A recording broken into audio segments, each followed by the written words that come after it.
اللہ جل شانہ نے اس سورۃ کریمہ میں ابتدائی سے اجتماعی زندگی، گھریلو زندگی، خاندانی نظام، اس کو قائم رکھنے کے اصول اور ضابطے سمجھائے ہیں، اور جن کاموں کی وجہ سے قومی، انسانی، اجتماعی زندگی میں خرابی پیدا ہوتی ہے، مسئلے پیدا ہوتے ہیں، پریشانیاں پیدا ہوتی ہیں، اللہ جل شانہ نے ان پریشانیوں سے نکلنے کا حل مسلمانوں کو نصیب فرمایا ہے، علمی طور پر اور شرعی اعتبار سے۔ اللہ نے علم بھی دیا اور شریعت بھی دی ہے، اس شریعت کے مطابق وہ عمل کر کے دکھائیں۔ اس لیے یہاں حکم دیا وَابْتَلُوا الْيَتَامَى، تم یتیموں کو آزماتے رہو، سدھاتے رہو، سکھلاتے رہو کہ زندگی میں جب ایک بچہ یتیم ہو گیا تو اب خاندان والوں کی ذمہ داری بنتی ہے، معاشرے کی ذمہ داری بنتی ہے کہ وہ یتیم بچوں کے مال کی، ان کی تعلیم اور تربیت کی نگرانی کا پورا نظام بنائیں، پوری ترتیب قائم کریں کہ کون ان کا مال دیکھے گا، کون ان کے گھر کے نظام کو دیکھے گا، کون ان کے دیگر معاملات کو دیکھے گا، تاکہ ان کی زندگی کا پورا نظام وہ درست ہو جائے۔ اب اس میں سے فرمایا وَابْتَلُوا الْيَتَامَى، جو لوگ تعلیم اور تربیت پر فائز ہیں، نگران ہیں ان کے مال کے اور ان کے امور کے، وہ ان کو سدھاتے رہو، ان کو آزماتے رہو، اور بچپن کی عمر سے ان کو تربیت دیتے رہو عملی کاموں کی، حتیٰ اذا بلغوا النکاح، جب تک کہ وہ بالغ ہونے کی عمر کو پہنچ جائیں، بالغ ہو جائیں، نکاح کی عمر کو پہنچ جائیں۔ جب نکاح کی عمر کو پہنچ گئے تو اس وقت تک ان کو یہ مال کے خرید و فروخت کے، مال کی حفاظت کے، اپنے گھریلو اور اجتماعی نظام اور کاموں کی ان کے اندر شدھ بدھ پیدا ہونی چاہیے، صلاحیت پیدا ہونی چاہیے، تاکہ وہ صحیح طریقہ کار پر اپنی زندگی کو گزار سکیں۔ فَإِنْ آنَسْتُم مِّنْهُمْ رُشْدًا، فرمایا اب ان کا امتحان لیتے رہو، اب تمہیں پتہ چل جائے، محسوس ہو جائے کہ ان میں اچھائی، عقل پیدا ہو گئی ہے، ہوشیار ہو گئے ہیں، اب چیزوں کو سنبھال سکتے ہیں، تو اس کے لیے پریکٹیکلی ان کو دیا جائے، نظام دیا جائے کہ آپ ان کو خرید و فروخت کے لیے کچھ ڈیوٹیاں لگائیں ان کی، کہ آپ فلاں چیز خرید کر لے کر آئیں، فلاں جگہ سے فلاں چیز لے کر آئیں،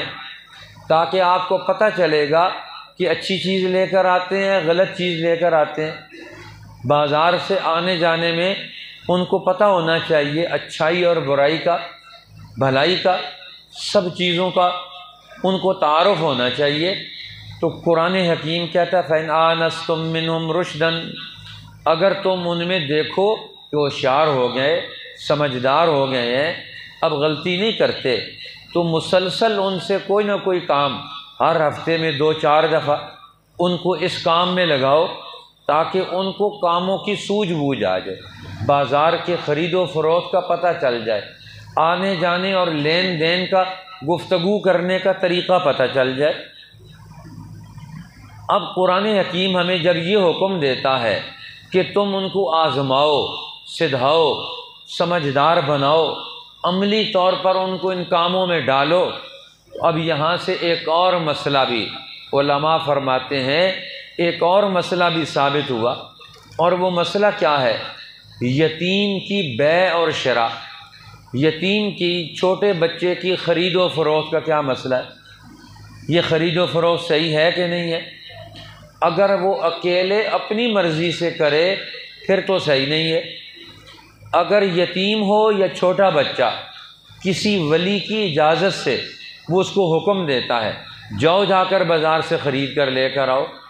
تو اگر وہ نگرانی کرے اور اس کی اجازت کے ساتھ کام کرے تو پھر صحیح ہے، اپنی مرضی سے کرے تو پھر اس کی بیع نافذ نہیں ہوگی، اس کی خرید و فروخت نافذ نہیں ہوگی، کیونکہ اس سے تو کوئی آدمی نہیں پوچھ سکتا کہ کیا کیا تو نے، اب یہ چیز صحیح ہے یا غلط۔ پیسوں کا مسئلہ ہوگا تو کیا ہوگا، یہاں چونکہ مالی معاملات ہیں، دوسروں کے حقوق ہیں، تو حقوق کی ادائیگی ضروری ہے۔ اب ایک چھوٹا بچہ تو ادائیگی نہیں کر سکتا، اس کی بیک پر اس کا بڑا آدمی ذمہ دار ہوگا اور وہ ذمہ داری سے کام کرے گا، تو پھر اس کی ذمہ داری اس کے کندھوں پر ہوگی جو اس کو بھیجنے والا ہے، لہٰذا اس کو ذمہ دار بن کر کام کرنا چاہیے۔ تو ذمہ دار آدمی اپنی نگرانی میں کام کروائے گا۔ تو چھوٹے بچے کی بیع اگر کسی ولی کی اجازت سے ہو اور اس کی نگرانی میں ہو تو پھر اس کی بیع نافذ ہوگی، اور اگر وہ خود بخود کرے تو پھر چھوٹے بچے کی بیع نافذ نہیں ہوتی، کیونکہ اسے تو پتہ نہیں ہے اچھائی اور برائی کا۔ اس لیے بچوں کو عادت بھی ڈالی جائے، ان کی نگرانی بھی کی جائے، اور ان کو اس طریقہ کار سے ان کو عملی زندگی کا شریک بنایا جائے۔ فَإِنْ آنَسْتُم مِّنْهُمْ رُشْدًا، دیکھو کہ ہوشیار ہو گئے، فَادْفَعُوا إِلَيْهِمْ أَمْوَالَهُمْ، سمجھدار ہیں، اپنے مال کی حفاظت کر سکتے ہیں، تو اب یہ مال ان کے سپرد کرو، اب ان کو مال دو۔ جہاں مال کے ضائع ہونے کا اندیشہ ہو، گم ہونے کا اندیشہ ہو، یہ مال ان کے ہاتھ سے بھی نکل جائے گا، یہ کل محتاج ہوں گے، تو فرمایا پھر نہ حوالے کرو۔ لیکن تیسرا مسئلہ، اب قرآن حکیم نے پہلا حکم دیا وَابْتَلُوا الْيَتَامَىٰ، یتیموں کو آزماؤ، ان کو سدھاؤ، ان کو سکھلاؤ، ان کو ٹریننگ دو، اور ٹریننگ دینے کے بعد فَإِنْ آنَسْتُم مِّنْهُمْ رُشْدًا، دیکھو کہ وہ ہوشیار ہو گئے ہیں، پھر اس وقت کچھ مال ان کے سپرد کرو، فَادْفَعُوا إِلَيْهِمْ أَمْوَالَهُمْ، کچھ مال ان کے سپرد کرو، دیکھو کہ اس کو کیسے کام کرتے ہیں، کیسے حفاظت کرتے ہیں، پھر اگر وہ سنبھال لیں پھر سارا مال ان کے سپرد کر دو۔ اب دوسرا حکم دیا وَلَا تَأْكُلُوهَا إِسْرَافًا وَبِدَارًا أَن يَكْبَرُوا، یتیم کا مال اس کو مت کھاؤ، اس کو مت اڑاؤ، اس کو مت ضائع کرو اسراف کے ذریعے، ضرورت سے زیادہ مال خرچ کر کے۔ جہاں 1 روپے سے کام چل سکتا ہے وہاں 2 روپے کیوں خرچ کرتے ہیں، جہاں 2 روپے سے کام چل سکتا ہے وہاں 5 روپے کیوں خرچ کیے جائیں۔ اسی طرح نہ تو اسراف کیا جائے، حد سے زیادہ خرچ کیا جائے، اور نہ وبدارن، حاجت سے پہلے خرچ کیا جائے۔ ضرورت کے مطابق خرچ کرنا، بقدر ضرورت اور بقدر حاجت، یہ چیز خرچ کر کی جا سکتی ہے، اور جہاں ضرورت سے کم بھی نہیں ہونا چاہیے، ضرورت سے زیادہ بھی نہیں ہونا چاہیے کہ وہ بڑے ہو جائیں گے تو مال ان کے سپرد کرنا پڑے گا، پہلے ہی یہ مال کھا پی لو، ہضم کر لو، اس کو استعمال کر لو۔ وہ کہتے ہیں نا کہ وہ بندر والا مسئلہ نہیں ہونا چاہیے۔ ایک بلیوں میں ٹکڑا آ گیا ان کے پاس، اور بلیوں نے اپنا ٹکڑا آپس میں روٹی کا ٹکڑا تقسیم کرنے کے بجائے لڑائی شروع کر دی۔ ایک بلی کہتی میں لوں گی، دوسری کہتی ہے میں نے لینا۔ بندر گزر رہا تھا ادھر سے، بندر نے کہا کیوں لڑائی جھگڑا کر رہی ہے؟ تو انہوں نے کہا یہ روٹی کا ٹکڑا تقسیم کرنا ہے اور اس پر ہمارا جھگڑا چل رہا ہے۔ اس نے کہا چلو میں اپنا ترازو فٹ کرتا ہوں انصاف والا، اپنے ترازو پر تمہارا انصاف کروں گا اور تمہیں برابر برابر تقسیم کر کے دوں گا۔ اب اس نے روٹی کا ٹکڑا توڑا، آدھا ایک طرف رکھا، آدھا دوسری طرف رکھا۔ اب جو ایک طرف رکھا تو وہ ٹکڑا زیادہ تھا، بھاری ہو گیا، دوسرا کم تھا، وہ وزنی نہیں رہا۔ تو اب اس نے کہا ایک طرف سے جو بھاری ٹکڑا تھا اس نے پکڑ کے کھا لیا تھوڑا سا، اب اس کو رکھا تو دوسری طرف والا بھاری ہو گیا، اس کو بھی اس نے پکڑ کے کھا لیا، پھر دوسری طرف والا بھاری ہو گیا، اس کو برابر کرنے کے لیے اس کو بھی کھا لیا، پھر دوسری طرف والا زیادہ ہو گیا، اس کو بھی کھا لیا۔ آہستہ آہستہ انصاف کرتے کرتے بندر اپنے ترازو کو اس نے لگایا، عدالت کا ترازو، بلیوں میں انصاف کرنے کے لیے، تو آخر میں چھوٹے چھوٹے 2 ٹکڑے بچ گئے، اور اس نے کہا یہ چھوٹے 2 ٹکڑے بچ گئے ہیں، اگر میں ان کو چھوڑ دوں تو تم تو لڑ لڑ کے مر جاؤ گی، اس لیے فیصلہ انصاف کا یہ میں خود ہی کھا لیتا ہوں تاکہ تمہاری لڑائی جھگڑا ختم ہو جائے۔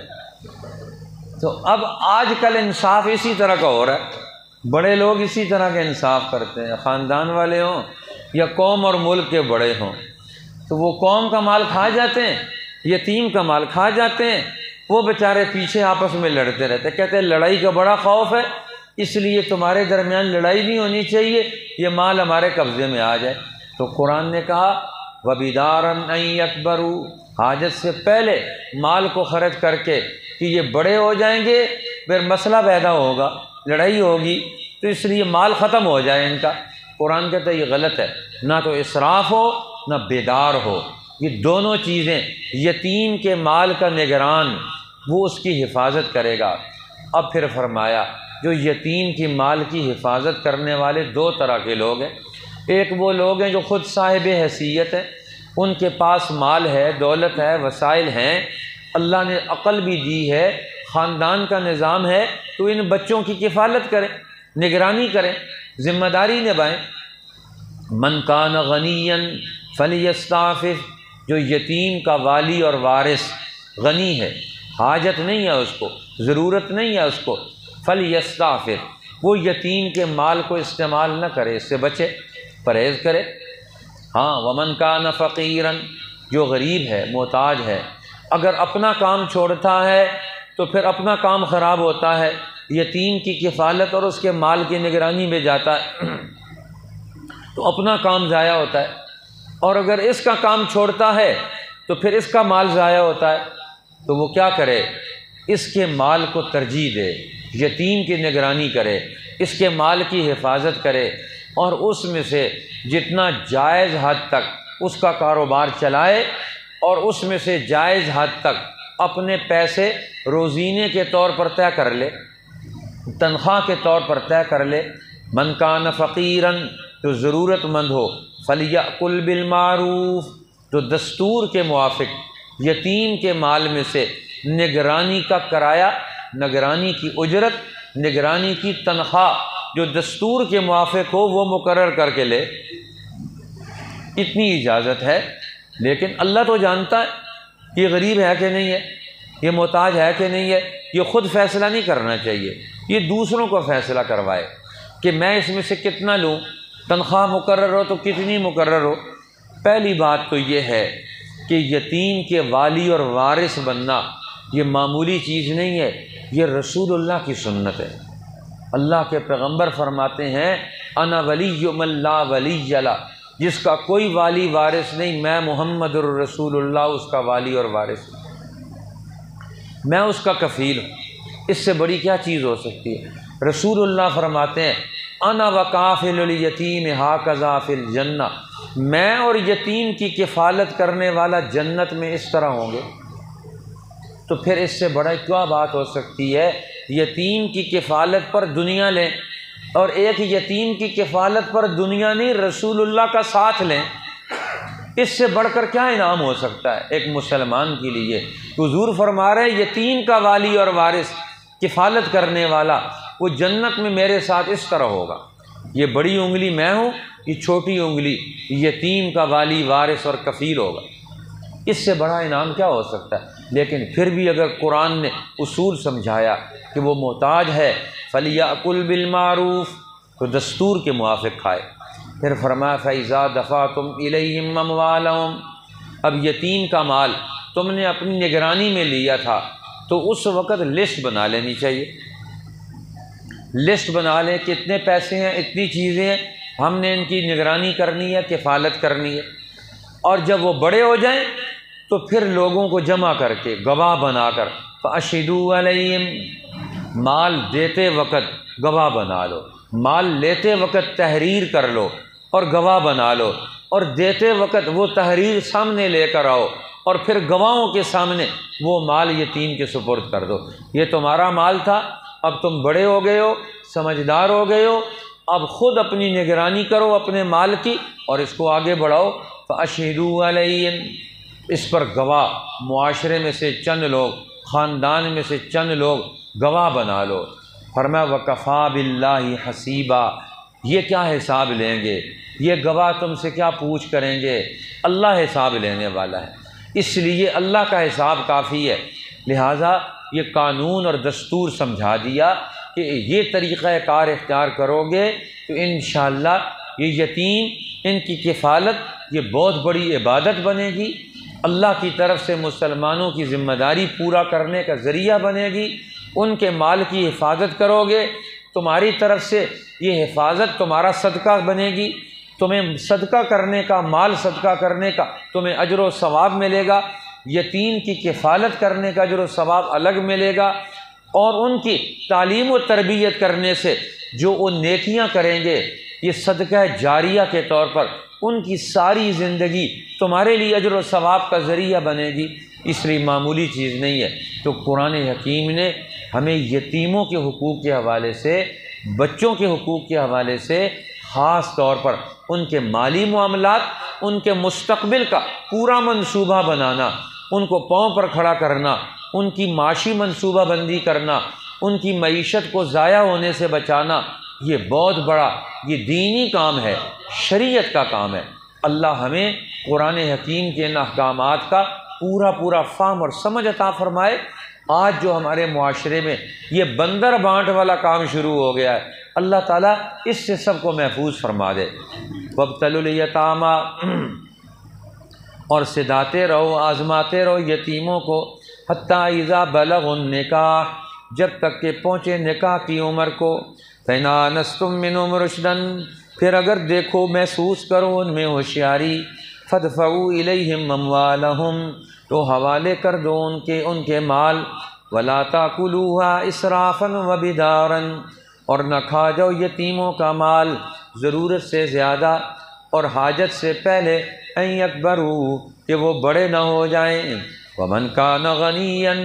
اور جو کوئی جس کو حاجت نہ ہو، فلیستعفف، تو یتیم کے مال سے بچتا رہے، ومن کان فقیرا، اور جو کوئی محتاج ہو، فلیأکل بالمعروف، تو کھائے دستور کے موافق، فإذا دفعتم الیہم اموالہم، پھر جب ان کو حوالے کر دو ان کے مال، فاشہدوا علیہم، تو گواہ کر لو اس لین دین پر، وکفیٰ باللہ حسیبا، اور اللہ کافی ہے حساب لینے والا۔